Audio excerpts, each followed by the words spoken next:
everybody, Dana Sparks, broker of Maximum One Greater Atlanta Realtors, and this week's contract tip has to do with helping a buyer win a contract in a multiple offer situation. So in our market right now, in a variety of price ranges, we are in a multiple offer situation, and what that means is there is less inventory than there are buyers on the market. So how do you make your buyer's offer more competitive so that they can actually win the contract and go under contract with a seller for the property that they want to purchase? Well, there are several strategies to consider and to talk about with the buyer.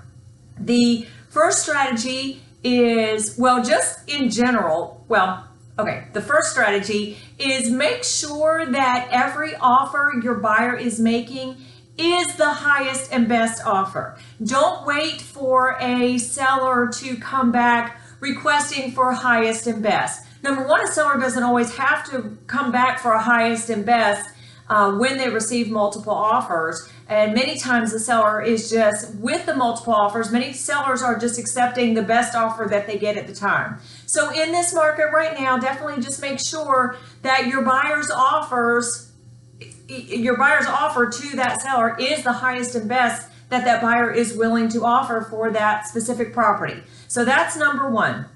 The second strategy is to limit the number of contingencies. So for example, typically the buyer's offer will have a due diligence contingency, a financing contingency, an appraisal contingency, perhaps a sale or lease of their home contingency, or any other variety of contingencies. So the fewer contingencies the buyer can have in their contract, the more likelihood their offer is going to have a chance of capturing the attention of the seller and winning that actual contract, because a seller wants more or less to know that the contract they accept is actually going to close. So fewer contingencies. So how do you do fewer contingencies? And again, you have to be careful because you are representing the buyer and their best interest. So you still want to protect the buyer, but for example, sale or lease of their home. Well, they need to check with the lender and they need to check with their own comfort and financial safety level to determine, do they actually have to sell their home in order to qualify for the new home? Or would they just like to because they don't necessarily want 2 mortgage payments? So if that is a must situation, obviously you're not going to be able to eliminate that contingency. If that is a would like to situation that they don't want to pay 2 mortgages simultaneously potentially, but they're able to, that might be one contingency to eliminate. Another contingency would be the financing contingency. Even if a buyer is getting finance from a lender, depending on the status of that buyer's financial picture, so to speak, and their qualification to get a loan, a buyer could still get a loan but not necessarily make their offer contingent upon their getting financed if they know that they are going to get financed. So that would be another issue to look at. Another strategy would be within the contingencies that a buyer does include in their offer, limit the time frame for those contingencies. So instead of having these long protracted time frames where a seller is potentially taking the property off the market, if you can shorten those time frames, that will give the buyer a better chance of winning that contract in a multiple offer situation. Another strategy has to do with the financing. If you have a buyer that is getting a loan, you buyer's agents really should be doing this anyway, and you buyers, this is really a great strategy for you so that you know once you're ready to buy that you'll be in a position to purchase. So what I suggest is get with a lender, and Maximum One is affiliated with several premier lenders. Each branch has a premier lender with whom we are affiliated, and basically instead of getting a pre-qualification letter or pre-approval letter, you want to get that buyer as much through underwriting as possible. And many of the premier lenders with whom we are affiliated will do that for our buyers. It's basically they will go through underwriting, and in essence, instead of a pre-approval letter, you're getting a loan commitment letter with certain conditions. We've got some lenders that will do it on a property to be determined, and we have some lenders that will just take a look at everything and know for sure what the terms are of the loan that they're going to get. So definitely a pre-qualification letter in this market probably is not going to help that buyer win that contract.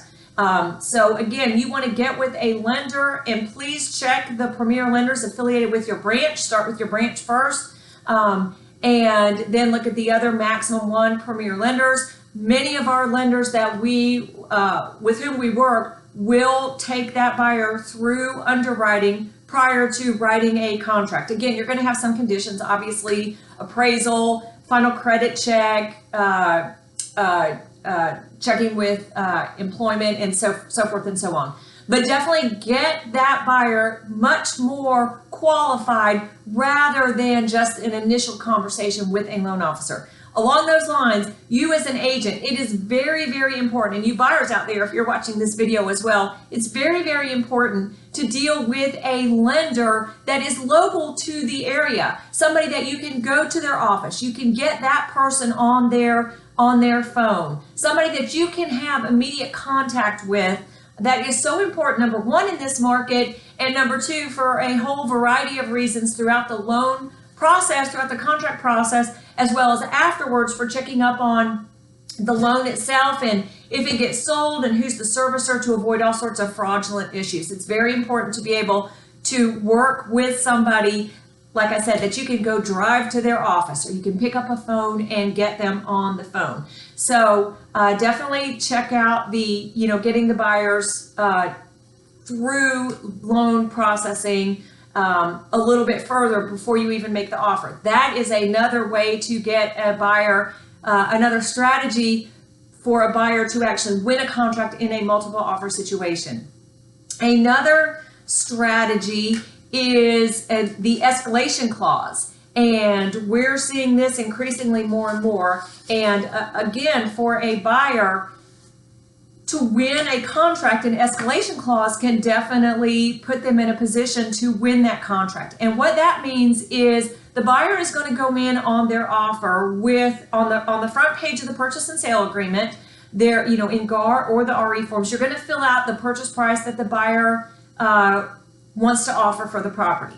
Then you're going to add a special stipulation that is an escalation clause. And basically what that means is the buyer is willing to increase their offer by a certain amount, a dollar amount, above the next highest offer in a multiple offer situation.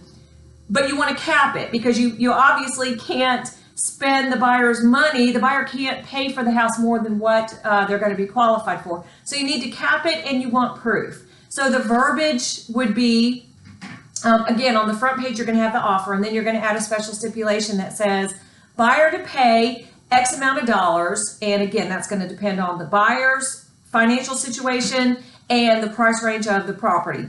So, for example, $500, $1,000, $2,000, whatever amount. Buyer to pay X amount of dollars above the highest received offer, not to exceed a total sale price of X amount of dollars, and you're going to cap that amount that they're willing to go up to, or that they're qualified for, with proof of next highest offer. So let me read that again without the explanation. Buyer to pay X amount of dollars above the highest received offer, not to exceed a total sale price of Y amount of dollars, with proof of next highest offer. Then in addition to that, because that's going to be very confusing for your lenders and your closing attorney when you get them a copy of the contract, I would also suggest an additional special stipulation to the escalation clause regarding a conformed copy. And that would read, all parties agree to execute a conformed copy of the binding agreement reflecting the final contractual price and terms. So again, this escalation clause is another strategy for a buyer to win a contract in a multiple offer situation. Now, the last strategy that I would suggest is for a buyer, if they do not become the primary contract on a house that they make an offer on, negotiate that contract again as a backup contract. So still negotiate just like you would as if it were a primary contract, and you're going to include the backup contingency exhibit. The reason this is so important for buyers is, number one, they're not the primary contract, so there's all sorts of protection for them while they are in the secondary position. But what's happening in this multiple offer situation is there are a lot of buyers making what we call blind offers on properties because they've lost out on 1, 2, 5 properties that they've made offers on already. So they're looking for a specific area, a specific price range, a specific school district. And once a buyer, selling agent learns of a property in that area and they let their buyer know, before they even have a chance to show the buyer that property, the buyer is instructing that agent to make an offer on that property. So there are a lot of buyers that are, number one, making blind offers on properties before seeing the property, and number two, they're making shotgun offers, or they're making offers on multiple properties, and then they're going through and they're eliminating the other properties within their due diligence time frame to terminate that contract. So if a seller accepts an offer and that buyer perhaps either, number one, has never seen the property, or number two, has an offer on other properties and they really only want one, then that buyer may end up terminating that contract. So you representing another buyer, if you have a backup contract, a true binding backup contract on that property, then if the seller's primary contract, the first contract they have, terminates, your buyer is right there with the their secondary contract, their backup contract now becomes primary. Another strategy is for you selling agents to go find a house for that buyer. Find the neighborhood or the school district, check out the price range by doing your comps through FMLS and Georgia MLS, and go find a house for that buyer. Go prospect for that buyer within the area and neighborhood price range that the buyer wants. Several ways to do that. You can send postcards. You can do it through social media. You can do it through door knocking. Another strategy to find a house for your buyer before it's ever listed, definitely check out the for sale by owners. But another strategy is to use the reverse prospecting tools available on the MLS system. So again, there are several strategies for you selling agents to help your buyer win a contract in a multiple offer situation, or go find them a house if they can't find or can't get a contract on one that's already available. So after recording the video, somebody who overheard me recording the video asked me what reverse prospecting is. So reverse prospecting is when you log on to the MLS service and you set up your buyer, what your buyer is looking for, price range, bedrooms, bathrooms, school district, stories, so forth and so on. You set up a profile for your buyer in the MLS service, and then what happens is anytime a listing agent lists a property that meets that criteria, you as the selling agent, you get a notification of a new property that was just listed that matches that criteria. So that's what reverse prospecting is in the MLS system. And I thought of another strategy. Y'all want to hear it? The other strategy is for you selling agents, get with an investor. If you know of an investor, if you have a past client that is an investor, or if you know of somebody else working with an investor, but find an investor who is willing to buy a house that your buyer wants to purchase. Again, in the school district, area, price range, whatever. Because sometimes there could be a house available that needs too much work for your actual buyer who's going to live in that property to be able to fix up or do to that house. But an investor could purchase that house and have the means and resources and finances to fix it up to where your buyer would buy it. So either the investor buys it, fixes it up, and then you sell it to your buyer, or you could do some sort of an assignment deal with them fixing it up. So just another strategy to help buyers get contracts in this multiple offer market where there are more buyers than there is inventory. Another strategy, now this is definitely going to depend on the seller and sometimes on the agents, but another strategy would be to have the buyer write a personal letter to be presented along with the offer regarding the buyer and their situation and why they really want that house. And again, does this strategy work? Well, it depends. You could have a seller that is really truly just a bottom line. I just want to look at the numbers and the terms. I just want to look at the time frames, the dollar figures, and the rest of the terms of the offer. I don't care who I sell it to. I don't care who lives here. That's what I'm looking at. Or you could have a seller that really wants to sell their home to someone who is going to love it and cherish it as much as they did and create memories in that home just like they did. Or you could have a seller that really enjoys their neighbors and is looking out for the neighbors, and they want to get a sense of personality of the person that's going to buy the house because they're leaving their neighbors with the person that's going to buy their house. So again, does that strategy work? It depends. All business does come down to, well, it comes down to a lot of things, but part of it has to do with relationships.